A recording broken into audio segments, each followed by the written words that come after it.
मंडळी, दिवाळीच्या सणाला सुरुवात झालेली आहे आणि दिवाळी म्हटलं की सगळ्यात महत्त्वाचा विषय म्हणजे दिवाळीचा फराळ। तर त्याच्यासाठी मी आले होते फराळाचा नंबर लावायला, पण आज काय माझा फराळाचा नंबर लागेल असं दिसत नाही, कारण आमचे आचारी जे आहेत ते घरचेच आहेत।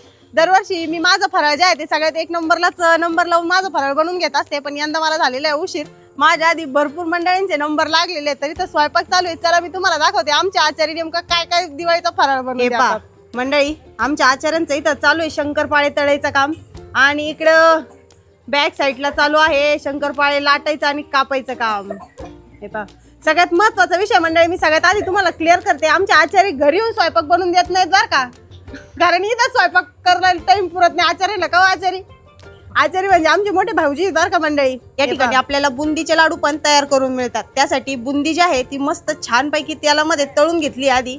हे बघा, मस्त छान बुंदी जी आहे ती तयार झालेली आपली, आणि त्यानंतर आता ही बुंदी ठेवायची आहे आपल्याला थंड होण्यासाठी। हे पहा, ज्यावेळेस आता ही बुंदी जी आहे ती गार होईल त्यानंतर याचे लाडू बनवायचे आहेत, त्यासाठी सेपरेट पाक पण तयार करायचा आहे। बा मंडळी, इथं निघालाय शंकरपाळ्याचा घाना। कसे शंकरपाळे मग? तर मंडळी, तुम्हाला कुणाला जर दिवाळीचा फराळ बनवून घ्यायचा असेल तर त्यांचा नंबर जो आहे तो खाली कमेंट बॉक्स मध्ये दिलेला आहे, त्या नंबरवरती कॉल करून तुम्ही ॲड्रेस त्यांना विचारू शकता। या ठिकाणी येण्यासाठी निमगाव जाळीमध्येच आहे, खळवाडीत राहतात। फक्त एवढंच आहे की तुम्ही जर निमगाव जाळीच्या आसपास राहत असाल तर तुम्हाला इथं जागेवरती येऊन फराळ जो आहे तो बनवून घ्यावा लागणार आहे। आमचे आचारी घरी येऊन फराळ बनवून देत नाही। कसेच शंकरपाळे मग? हे बघा, पुढचा पदार्थ आहे लसूण शेव।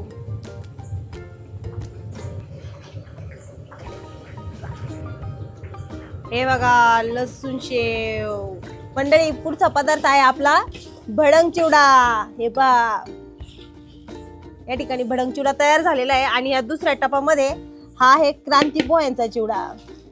हे बघा, हे पहा मंडळी, या ठिकाणी दिवाळीचे जे फराळाचे पदार्थ आहेत ते सगळे झालेले आहे बनवून रेडी। मी तुम्हाला एकदा फराळाचं जे आहे ते सगळं दाखवून घेते। हे बघा, याच्यामध्ये आहे शंकरपाळे, इथं आहे आपली शेव, लसूण शेव, काठी शेव आपण तिला म्हणतो। हे पहा, इथे जाड शेव काढलेली आहे। या ठिकाणी हे आहेत क्रांती पोहे, आणि हा आहे भडंग चिवडा। क्रांती पोहे म्हणजे क्रांती पोह्याचा चिवडा आहे बरं का मंडळी। तर तुम्हाला जर असंच मस्त छान दिवाळीचा फराळ बनवून घ्यायचा असेल तर नक्की एकदा कॉन्टॅक्ट करा, तुम्ही जर निमगाव जाळीच्या आसपास राहत असाल तर।